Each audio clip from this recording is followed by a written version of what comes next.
মানুষ যেসব কারণে টাকা জমায় তার একটি বড় কারণ হলো যখন সে অসুস্থ হয় তখন যেন তার বিপদের সময়ে সেই টাকা কাজে লাগানো যায়। উন্নত দেশগুলোতে এ ধরনের সময়ে বীমার সহায়তা নেয় মানুষ, কারণ মানুষের বিপদের সময় ঝুঁকি কমাতে বিশ্বব্যাপী সবচেয়ে বেশি কাজে আসে যে আর্থিক খাত, সেটি হলো বীমা খাত। বাংলাদেশেও অসংখ্য বীমা কোম্পানি রয়েছে।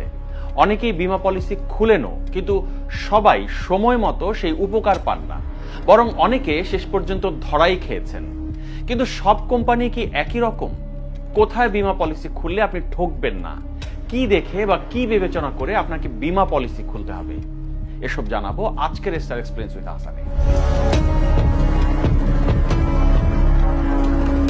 প্রথমে আসি বীমা কি এবং বীমা পলিসি খুলতে আপনাকে কি বিষয়গুলো জানতে হবে। বীমা হলো একটি আইনসম্মত চুক্তি। এক পক্ষ অন্য পক্ষকে ক্ষতিপূরণ দিবে বলে নিশ্চয়তা দিয়ে চুক্তিতে আবদ্ধ হয়। এর বিপরীতে বীমাকারী নির্দিষ্ট হারে প্রিমিয়াম প্রদানের নিশ্চয়তা দিয়ে চুক্তিতে আবদ্ধ হয়। জীবন বীমার ক্ষেত্রে ক্ষতিপূরণ হয় না, তাই জীবন বীমার ক্ষেত্রে আর্থিক নিরাপত্তা প্রদান করা হয়ে থাকে। জীবন বীমা ব্যক্তির মৃত্যুর পর তার পরিবারের আর্থিক সুরক্ষা নিশ্চিত করে। আর যদি ব্যক্তির মৃত্যুর আগেই মেয়াদ শেষ হয়, তখন বীমা পলিসির মেয়াদ পূর্তিতে মুনাফা সহ সমুদয় টাকা ফেরত পাওয়া যায়। আপনি আপনার ব্যবসা প্রতিষ্ঠানেও বীমা করতে পারেন। দেশে অনেকগুলো জীবন বীমা এবং সাধারণ বীমা কোম্পানি রয়েছে যারা বিভিন্ন ধরনের বীমা করে থাকে। আপনি কোন ধরনের বীমা করতে চান, আপনি কোন ধরনের ঝুঁকি শেয়ার করতে চান এবং সেজন্য আপনি ঠিক কত টাকা প্রিমিয়াম দিতে প্রস্তুত তা ভালো করে বুঝে তবেই বীমা পলিসি খুলুন। বীমা পলিসি করার সময় অবশ্যই ওই পলিসির যত শর্ত রয়েছে তা ভালোভাবে পড়ে বুঝে তারপরেই পলিসি খুলুন। শুধু এজেন্টের কথা শুনে তার উপর নির্ভর করেই পলিসি খুলবেন না। বীমা নিয়ে আমাদের দেশে এক ধরনের নেতিবাচক ধারণা প্রচলিত আছে, তবে কয়েকটি বিষয় যাচাই বাছাই করে সঠিক বীমা কোম্পানি বেছে নেওয়া উচিত। এতে যেমন আর্থিক সুরক্ষা নিশ্চিত হয়, তেমনি বিপদের সময় টাকা পেতেও আপনার কোনো সমস্যায় পড়তে হবে না। বীমা পলিসি খোলার সময় সবার আগে যে বিষয়টি দেখতে হবে তা হলো বীমা কোম্পানির আর্থিক সক্ষমতা। কোম্পানির ওয়েবসাইটে কোম্পানির আর্থিক সক্ষমতার বিভিন্ন সূচক দেওয়া থাকে। এর মধ্যে সবার আগে দেখতে হবে কোম্পানির বীমা দাবি পরিশোধের হার কত, অর্থাৎ যারা বীমার টাকা চাইতে গিয়েছেন তারা কতটা ফেরত পেয়েছেন। যে কোম্পানির বীমা দাবি পরিশোধের হার যত বেশি, সেই কোম্পানি তত ভালো। বাংলাদেশে বেশ কিছু কোম্পানি রয়েছে যাদের বীমা দাবি পরিশোধের হার প্রতি বছরই 95%-এরও বেশি থাকে। বীমা করার ক্ষেত্রে সেসব কোম্পানিকেই বেছে নিন। এসব তথ্য আপনি বীমার নিয়ন্ত্রক সংস্থা আইডিআর এর ওয়েবসাইটেও পাবেন, আপনি কোম্পানির ওয়েবসাইটেও পাবেন। শুধু বীমা দাবি পরিশোধের হার নয়, কতটা দ্রুততার সঙ্গে বীমা দাবি পরিশোধ করা হয় সেটিও জেনে নিন। বীমা পলিসি কেনার আগে ওই প্রতিষ্ঠানের পরিচালনা পর্ষদে যারা আছেন তাদের ব্যাপারেও খোঁজ নিতে হবে। এসব পরিচালকদের মালিকানাধীন অন্যান্য প্রতিষ্ঠানের আর্থিক অবস্থা কেমন সেটা জানাও গুরুত্বপূর্ণ ব্যাপার। তাহলে আপনি বীমা কোম্পানিটি সঠিকভাবে চলছে কিনা তার একটি দিক নির্দেশনা পাবেন। সাধারণত আমাদের দেশে সবাই বীমা পলিসি খুলেন এজেন্টদের পরামর্শে। বীমা পলিসি বিক্রি করার জন্য কোম্পানিগুলো তাদের এজেন্টদেরকে প্রথম বছরের প্রিমিয়ামের উপর বড় অঙ্কের কমিশন দেয়। তাই এজেন্টরা তাদের পরিচিত জনদেরকে বীমা করানোর জন্য অনেক বেশি উৎসুক হয়। এক্ষেত্রে অনেক সময় বীমা অঙ্কের দ্বিগুণ টাকা মুনাফা সহ নানা ধরনের প্রলোভন দেখানো হয়।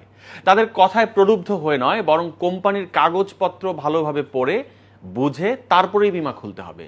সবচেয়ে বড় বিষয় হলো এজেন্ট দেখে নয়, আপনাকে বীমা করতে হবে কোম্পানি দেখে। প্রথম 2-3 কিস্তির টাকা এজেন্ট গুরুত্ব দিয়ে আপনার কাছ থেকে আদায় করলেও পরবর্তীতে আপনাকে ওই কোম্পানিতেই টাকা জমা দিতে হবে, নইলে আপনি টাকা ফেরত পাবেন না। আর এজেন্ট যেহেতু প্রথম কয়েকটি কিস্তির পর আর তেমন কমিশন পান না, ফলে আপনি একবার পলিসি খোলার পর আপনার টাকা তোলার প্রতি এজেন্টের সেই আগের মতো দরদ বা মনোযোগ কমে যেতে পারে। তাই কোম্পানির অফিস চিনে নিন, অফিসে ঠিকভাবে টাকা জমা হচ্ছে কিনা সেদিকেও খেয়াল রাখুন। একই সঙ্গে গ্রাহকের প্রিমিয়াম গ্রহণ এবং দাবি পরিশোধের ক্ষেত্রে ডিজিটাল মাধ্যম ব্যবহার করা হচ্ছে কিনা তাও একটি গুরুত্বপূর্ণ বিষয়। অনেক ক্ষেত্রে বীমা কর্মীরা বা এজেন্টরা গ্রাহকের কাছ থেকে প্রিমিয়ামের টাকা সংগ্রহ করে দেরিতে জমা দেয় বা ক্ষেত্রবিশেষে কোনো টাকাই জমা দেয় না। এটা গ্রাহকের সঙ্গে সম্পূর্ণ রকমের প্রতারণা। এরকম ঘটনায় গ্রাহক প্রিমিয়াম পরিশোধ করেও সম্পূর্ণভাবে বীমা কাভারেজের বাইরে থেকে যান। পরে প্রয়োজনের সময় বা মেয়াদান্তে গ্রাহক বীমা দাবির কোনো টাকাই পান না। অনেক বীমা কোম্পানি রয়েছে যারা বীমার টাকা গ্রহণ এবং বীমা দাবি পরিশোধ করে ব্যাংকের লেনদেনের মাধ্যমে বা ডিজিটাল লেনদেনের মাধ্যমে। ওই ধরনের বীমা কোম্পানি বাছাই করুন। তাছাড়া বর্তমানে অনেক ব্যাংক তাদের কাছে ডিপোজিট রাখলে বীমার সুবিধা দিচ্ছে, সেখানেও আপনি বীমার কিছু সুবিধা নিতে পারেন। মনে রাখতে হবে, বীমা মানে সঞ্চয় নয়, বীমা মানে ঝুঁকি শেয়ার করা। আর আপনি যদি একটি বা দুটি কিস্তি দিয়ে চিন্তা করেন এই বীমা আপনি আর কন্টিনিউ করবেন না, আপনি টাকা ফেরত চান, সেক্ষেত্রে বীমা কোম্পানি আপনার এই টাকা ফেরত দিবে না, বরং একটি নির্দিষ্ট সময় পর্যন্ত টাকা জমা দেওয়ার পর আপনি চাইলে টাকা ফেরত নিতে পারেন। তাই বীমা পলিসি খোলার আগেই আপনাকে ভালোভাবে ভাবতে হবে যে এই পলিসি আপনার জন্য জুতসই কিনা। আপনার সম্পদ, নিজের ও পরিবারের স্বাস্থ্যগত সমস্যায় বীমা একটি গুরুত্বপূর্ণ আর্থিক সিদ্ধান্ত। তাই পলিসি কেনার আগে প্রতিষ্ঠান সম্পর্কে ভালোভাবে খোঁজ খবর নিতে হবে। এর মাধ্যমে অনাকাঙ্ক্ষিত পরিস্থিতিতে আর্থিক ঝুঁকি থেকে সুরক্ষা পাওয়া সম্ভব, যেটি সারা বিশ্বেই খুবই প্রচলিত এবং পছন্দনীয়।